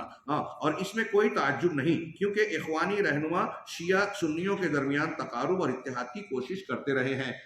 یہ دیکھیے، یہ ایک جملہ جو انہوں نے سرسری طور سے کہا، یہ خود ایک بہت بڑا جو ہے ایک ملاحظہ ہے جو ہم شروع میں ولا اور برا کے ضمن میں پڑھ چکے ہیں۔ نمبر 4، کہ کیا یہ نہیں پتا کہ جھوٹ صرف 3 حالتوں میں شریعت نے جائز قرار دیا ہے؟ ایک جنگ کی حالت میں، ایک بیوی کے پاس میاں بیوی کے درمیان صلح اور محبت پیدا کرنے کے لیے، اچھے مقصد کے لیے، نہ کہ دھوکہ دینے کے لیے۔ تیسرے، آپس میں صلح کراتے وقت 2 بھائیوں کا جھگڑا مٹا کر دونوں کو ملانے کے لیے جھوٹ بولنے کا جواز شریعت نے کیا، بلکہ یہ مستحسن ہے۔ آخر یہ باتیں تم سے کیوں پوشیدہ ہیں؟ نمبر 5، کہ اللہ نے ہمیں جھوٹوں کے ساتھ چلنے سے منع کیا ہے اور سچوں کے ساتھ رہنے کا حکم دیا ہے۔ اللہ کا ارشاد ہے یا ایھا الذین آمنوا اتقوا اللہ وکونوا مع الصادقین۔ آیت کریمہ پر اللہ کی ہدایت و ارشاد پر غور کیجیے۔ اللہ تعالیٰ کہہ رہا ہے کہ اے ایمان والو، اللہ سے ڈرتے رہو اور سچے لوگوں کے ساتھ ہو جاؤ۔ سچوں کے ساتھ یعنی صحیح منہج والوں کے ساتھ، جو جھوٹ نہیں بولتے ان کے ساتھ میں رہو، صحیح منہج والوں سے جڑو۔ اور جو لوگ اپنے منہج میں، اپنے کاموں میں جھوٹ سے کام لیتے ہیں، اس کا مفہوم مخالف کیا ہوا؟ سچوں کے ساتھ رہنا ہے تو جھوٹوں کے ساتھ نہیں رہنا ہے۔ قرآن کی آیت کہتی ہے کہ حزبیت کی علم بردار، جھوٹ سے کام لینے والے ان مناہج اور افکار اور تنظیموں سے آپ دور ہو جائیں۔ چنانچہ 6 نمبر پر آخری بات کہی کہ تمہارے کہنے کے مطابق تم حق پر ہو، پھر جھوٹ کیوں بولتے ہو؟ اگر آپ حق پر ہیں، آپ اپنے آپ کو سچا دین کا داعی کہہ رہے ہو، تو پھر آپ کو جھوٹ بولنے کی ضرورت ہی کیا ہے؟ کیونکہ جو جھوٹ بولتا ہے وہی سازش کرتا ہے، وہی عموماً رازوں کو چھپاتا ہے۔ آخر دین میں وہ کون سی بات ہے جو چھپانے کے لائق ہے؟ اور اگر آپ جھوٹ بول رہے ہیں، حقیقت کو چھپا رہے ہیں، تو اس کا مطلب یہ کہ آپ خود یہ مان رہے ہیں کہ آپ کے پاس جو ہے وہ اس لائق نہیں ہے کہ سچ بول کر لوگوں کو منوایا جائے۔ ہر باطل کے یہاں یہ کمزوری پائی جاتی ہے۔ 18واں ملاحظہ، ان کے منہج کو چھوڑ کر جو سلف صالح کے منہج پر آ جائے اسے دھمکی دیتے ہیں، اور جب وہ ان کی پول کھولنا شروع کرتا ہے تو اس کے خلاف الزامات لگانا شروع کر دیتے ہیں۔ یہاں نیچے ایک واقعہ بھی نقل کیا، اور یہ ان کا ایک تعامل ہے۔ یہ ظاہر سی بات ہے کہ دنیا دار اور دنیا داروں کا مزاج ہے، دینی سیاست دانوں کا مزاج ہے، شریعت والوں کا قرآن و حدیث پر چلنے اور نبی صلی اللہ علیہ وسلم کی سیرت طیبہ پر عمل کرنے والوں کا یہ مزاج نہیں ہو سکتا کہ اگر کوئی شخص ہمارے معاملے میں کسی سے کوئی اختلاف کر بیٹھے تو ہم اس کے خلاف محاذ کھول دیں، اس کو دھمکی دیں۔ یہاں تک کہ ایک شخص نے جب وہ مخالفت کی تو نیچے واقعہ آپ پڑھ لیجیے گا، اس میں بیان کیا ہے کہ اس نے آ کے دھمکی دی کہ تم اگر ہمارے خلاف بولو گے، لکھو گے، کچھ کرو گے تو ہم تم پر جھوٹے الزامات لگائیں گے، تم کو بدنام کریں گے، تمہارے خلاف ایسی حرکتیں کریں گے۔ میں اس بھائی سے اور اس طرح کے دوسرے وہ لوگ جو منہج حق کی طرف آ گئے ہیں ان سب سے کہوں گا کہ اس اخوانی منہج کو بے نقاب کرو اور اس سے لوگوں کو ڈراؤ، اور اللہ کے سوا کسی سے نہ ڈرو، اور یہ جان لو کہ جب تک اللہ تعالیٰ چاہے گا تمہیں کوئی تکلیف نہیں پہنچے گی۔ جہاں تک الزامات کی بات ہے تو یہ اخوانیوں کے یہاں معروف ہے کہ وہ دوسروں پر الزام تراشیاں کرتے رہتے ہیں، اور اس طریقے کو میں نے جیسا کہ کہا کہ دینی طریقے کی بجائے انہوں نے سیاسی طریقہ اختیار کیا۔ جماعت کے اندر 19واں ملاحظہ، جماعت کے اندر وہمی مناسب کی تقسیم کرنا، کسی مقتدی اور کسی کو مقتدی، کسی کو متقدم کہنا، کسی کو صدر، کسی کو امیر ماننا، اور یہ سب کچھ ایسے ملکوں میں جہاں اللہ کی شریعت اور اس کے حدود کا نفاذ ہوتا ہے، اور ان کے یہ مناسب فوجیوں کی طرح ہوتے ہیں کہ جس طرح ان کا منصب اوپر جاتا ہے اسی قدر یہ جماعت کے رازوں سے واقف ہوتے ہیں۔ یہ ان کا دینی ڈھانچہ نہیں ہے بلکہ دنیاوی انداز کا ہے، جو آپ یہود میں، نصارہ میں، غیر مسلموں میں پائیں گے، اس طرح کا ڈھانچہ انہوں نے تیار کر رکھا۔ احمد ربیع عبدالحمید نے اپنی کتاب کے اندر کہا کہ اخوانیوں کے یہاں فیملی نظام اہم تربیتی نظام پر قائم ہے۔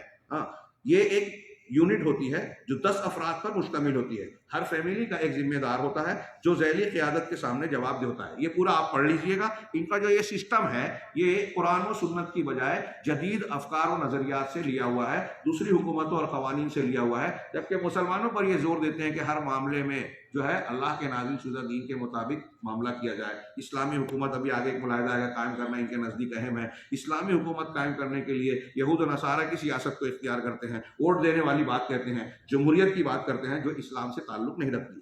20واں ملاحظہ، اچھائیوں اور خامیوں کے درمیان موازنے اور مقابلے کا منہج جسے اخوانیوں نے اپنا رکھا ہے۔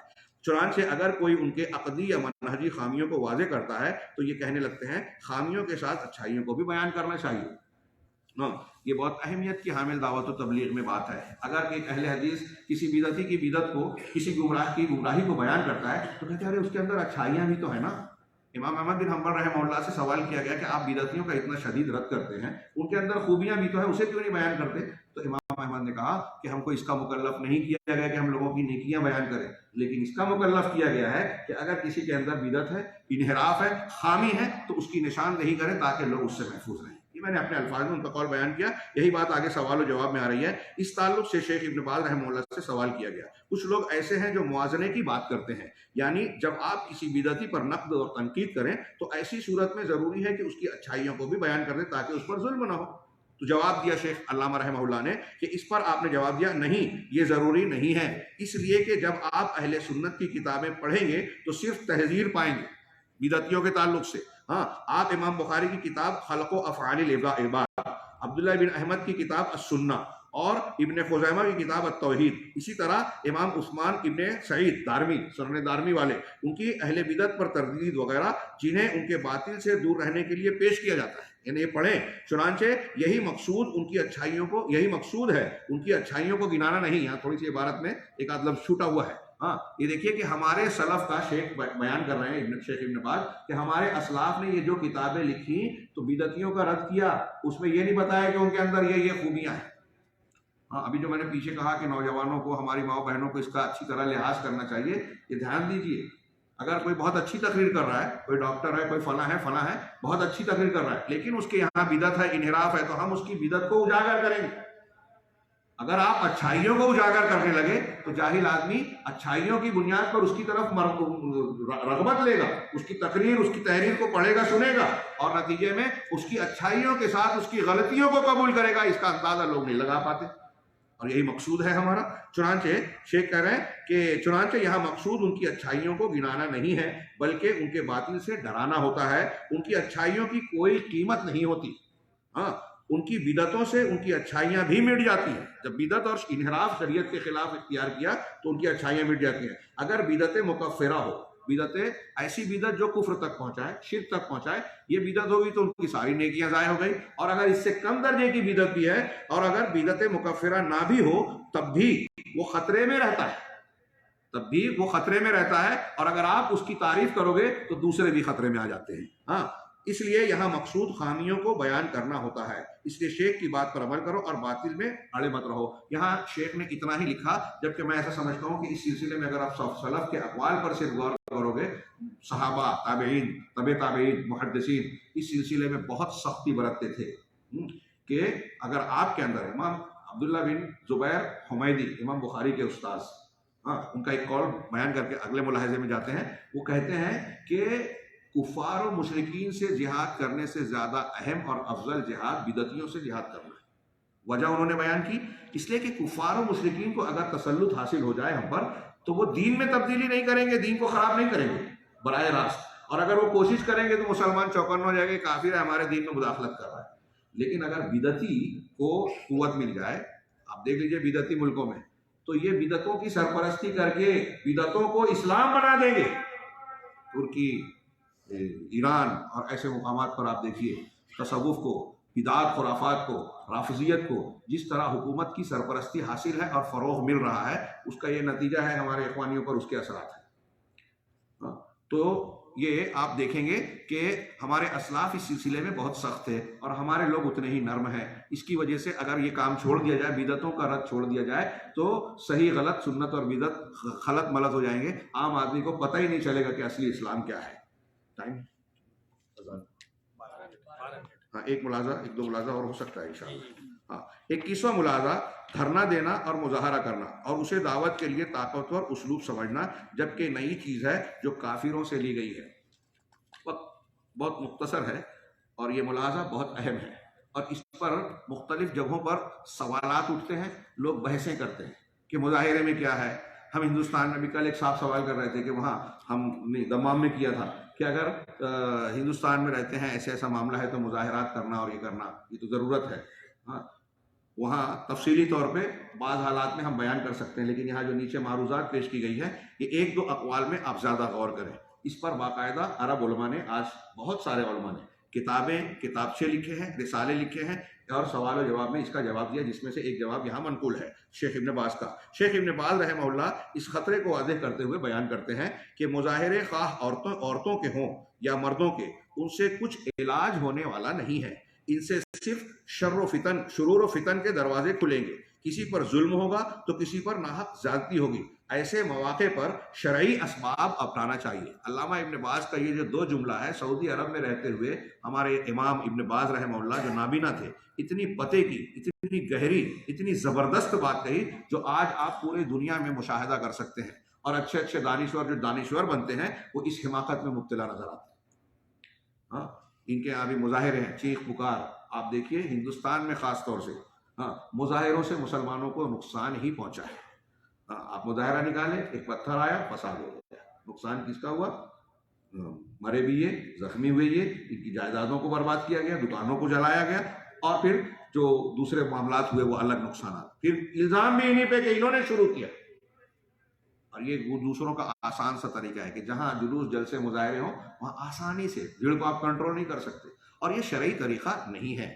شیخ آگے کہتے ہیں کہ ایسے مواقع پر شرعی اسباب اپنانا چاہیے جو شریعت نے ہم کو بتایا ہے۔ وہ کیا ہے؟ جیسے خط و کتابت اور نصیحت، بہتر طریقے سے خیر کی طرف بلانا، قانونی لڑائی لڑی جائے، خط و کتابت کی جائے، میمورنڈم دیا جائے، اخبارات کا استعمال کیا جائے، میڈیا اور بہت سارے دوسرے ایسی چیزیں ہیں، اور یہ ساری چیزیں مسلمانوں میں ارباب حل و عقد کو کرنا چاہیے۔ عوام کا یہ سب کام نہیں ہے، عام آدمی کا کام نہیں ہے، لیکن اخوانی منہج نے حکومت اور سیاست کو اختیار کر کے یہود و نصارہ کا جو طریقہ عام کیا، ساری چیزوں کو عام کا، عام آدمی کے ہاتھ میں قاضی سزا نافذ کرنے والا کام قاضی کا ہے۔ ایک آدمی اگر کافر ہے، چوری کی ہے، زنا کیا ہے، تو کون حد قائم کرے گا؟ عام آدمی۔ کہ بھائی میں کسی کے اگر یہ عام آدمیوں کو یہ تلوار دے دی جائے کہ آپ بھی چور کا ہاتھ کاٹ سکتے ہو یا کسی کو مار سکتے ہو، مرتد ہو گیا، تو کیا نتیجہ نکلے گا؟ میری کسی سے دشمنی ہو، میں مارنا چاہتا ہوں، میں نے اس کو قتل کر دیا اور پھر یہ سبمٹ کر دیا بیان کہ وہ مرتد ہو گیا تھا، چھوٹ جاؤں گا میں؟ قتل عام کو جواز اور لائسنس مل جائے گا۔ تو یہ کام حکومت اور نظام کا ہے، لہذا جو نظام کا کام ہے اسے کرنا چاہیے۔ ایسے ہی اس معاملے میں بھی سیاسی امور میں عوام کو گھسیٹنا اولاً یہی ایک فساد کا راستہ کھولنا ہے، چنانچہ یہ شرعی اسباب کو اختیار کرنا چاہیے، یہی اہل علم کا شیوا ہے۔ اسی پر صحابہ اور تابعین عمل کرتے تھے کہ وہ سیدھا حاکم سے مل کر بات کرتے تھے، اس کو نصیحت کرتے تھے یا اس سے خط و کتابت کرتے تھے، نہ کہ ممبروں پر تشہیر کرتے۔ حجاج بن یوسف اور دوسرے بہت سے لوگوں کی ہم نے مثال دی، اور تاریخ میں جب کسی نے یہ آج کے مظاہرات کی طرح خروج کا، خارجیوں کا طریقہ اختیار کیا، فساد پھیلا، قتل عام ہوا، جانوں کا، مالوں کا نقصان ہوا۔ تو اس طریقے میں نقصان ہی نقصان ہے، مسائل کا حل نہیں ہے، جو شیخ ابن باز کے پہلے جملے میں ہے۔ شیخ ابن باز رحمہ اللہ دعوت کے بہترین اسلوب اور فاسد اسلوب پر گفتگو کرتے ہوئے کہتے ہیں کہ اچھا اسلوب قبول حق کے لیے بہتر ہوتا ہے، جبکہ برا اسلوب حق کے نہ قبول کرنے کا، فتنوں کے ابھارنے اور ظلم و زیادتی کا سبب ہوتا ہے، اور یہ سب چیزیں ہم مظاہروں میں دیکھتے ہیں۔ دعوت کے میدان میں یہ بہت برا ہے، اس سے کبھی اصلاح نہیں ہو سکتی۔ صحیح طریقہ زیارت اور خط و کتابت ہے کہ اسی طریقے سے حاکم، امیر، شیخ قبیلہ کو نصیحت کی جائے، نہ کہ تشدد اور مظاہروں کے ذریعے۔ نبی پاک صلی اللہ علیہ وسلم ملک مکہ کے اندر 13 سال تھے، مگر کبھی بھی مظاہرہ نہیں کیا یا مظاہروں کا کوئی راستہ اختیار نہیں کیا، اور نہ ہی کسی کو دھمکی دی، نہ ہی کسی کو قتل کیا، اور نہ ہی کسی کے مال کو کبھی نقصان پہنچایا۔ ہمارے لیے اللہ کے رسول کی ذات میں نمونہ ہے، کیونکہ یہ اسلوب دعوت اور داعیوں کو نقصان پہنچائے گا، دعوت کے کاموں میں رکاوٹ ہوگی، رعایا اور حکام کے درمیان دشمنی ہوگی۔ اس لیے دعات کو چاہیے کہ وہ انبیاء اور رسول کا طریقہ اپنائیں، اگرچہ اس میں وقت لگے۔ یہ طریقہ اس عمل سے بہتر ہے جس سے دعوت کو نقصان پہنچے یا دعات کو تنگ کیا جائے۔ اس میں وقت لگے لیکن تھوڑی اصلاح ہو، یہ مفید ہے اس سے کہ جس میں آپ جلدی چاہتے ہیں لیکن اصلاح کی بجائے اور نقصان ہو جائے۔ لہذا شیخ کی بات پر عمل کرو اور ان باغیوں، انقلابیوں کی باتوں سے دھوکہ نہ کھاؤ۔ میں اس پر تعلیق چڑھاؤں گا کہ شیخ کی باتیں کیا، قرآن و سنت کی باتوں پر جو شیخ نے پیش کی، قرآن و سنت اور شریعت کی یہ باتیں ہیں، اسلام کی سیدھی صاف ستھری تعلیمات، یہاں ہڑبونگ نہیں ہے، ہنگامہ آرائی نہیں ہے، یہ ساری چیزیں اجنبی خیالات، افکار اور سیاسی نظام سے مستعار لی گئی ہیں، لہذا ان سے ہوشیار رہنا چاہیے۔ انشاءاللہ نماز کا وقت ہو رہا ہے.